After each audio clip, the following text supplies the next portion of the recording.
What's going on, everybody? I am John Rettinger. And I'm Ron Perita. And we're back, not with audience questions or even with rumors, but we've got a much grander, more important topic to discuss. We got news.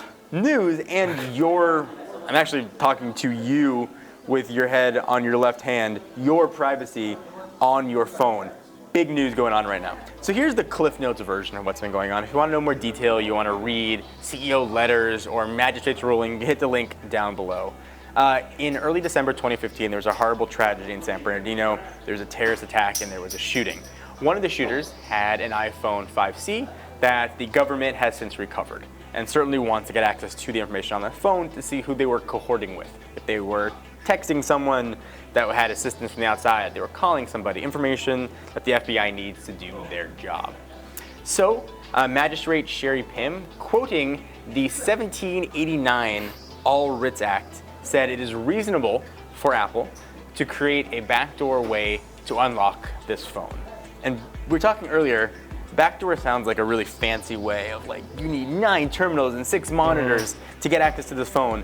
But essentially all they're asking Apple to do is remove the restriction for how many times you can try a password. Right, so I'm sure if you guys have friends who try to get in their phone and ruin their lives, you use the 4-pin code to try different things, and then after a certain number of failed attempts, it'll be like wait 5 minutes, wait 15 minutes, and it'll end up just being like wait 5 years. Yeah. And the FBI is basically trying to have Apple create a system that allows them to bypass this so they can create a computer or a bot that will just run an algorithm or run a code that creates a exponential number of permutation combination that allows them to get into the phone. Magistrate Pym is saying, listen, I get that it's tricky, so we only want Apple to create this for just one phone.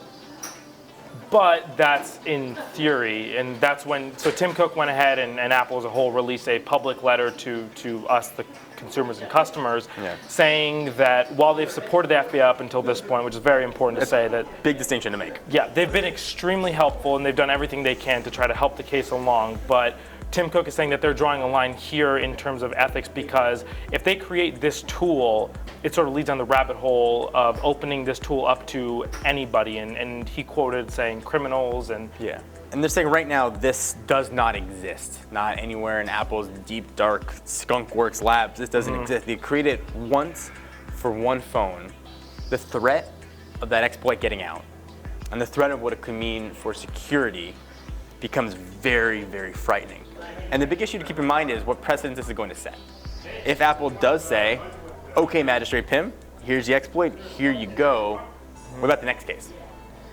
And I understand the FBI is trying to do their job and trying to catch horrible human beings, so I'm not even sure what side of the fence I'm on. It'll also lead to other problems potentially with their shareholders and customers because it could be a conflict of interest for shareholders saying that they're making the product not quite as good as it could be, so they'll sell less, which could be a conflict of interest for them. It'll potentially drive share prices down. Exactly. Tim Cook's got a fiduciary responsibility to the shareholders to keep that stock price as high as it can go.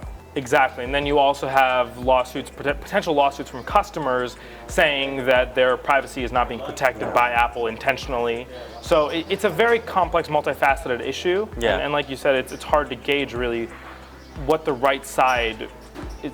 The intentions are all good, it's just becoming a very complex situation with legislation trying to keep up with the insanely fast progress of technology. Yeah, and we're quoting a writ from 1789, and we've been a country for 20 odd years at that point. It's obviously going far back. It was a little bit different. Magistrate Pym's job is to enforce the letter of the law, and that is currently the letter of the law.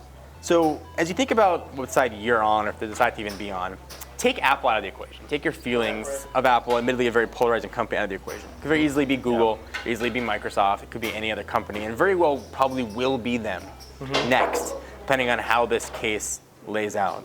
So we want to know what you guys think. If you're a lurker in the comments, stop being a lurker, leave a comment and let us know. Yeah, like we genuinely want to have this conversation with you guys. We were talking about it in the office and no one was really sure what side they're on, so we thought maybe let's ask the audience and maybe educate the audience if you don't already know what's going on. So anyway, guys, thank you for watching. Hope you guys enjoy. This is sort of a really fascinating topic that's dominating at least our news right now. Please give the video a thumbs up. We always appreciate it. Until next time, I am not Ron Perita. I'm Ron Perita. He's John Rettinger. See you next one.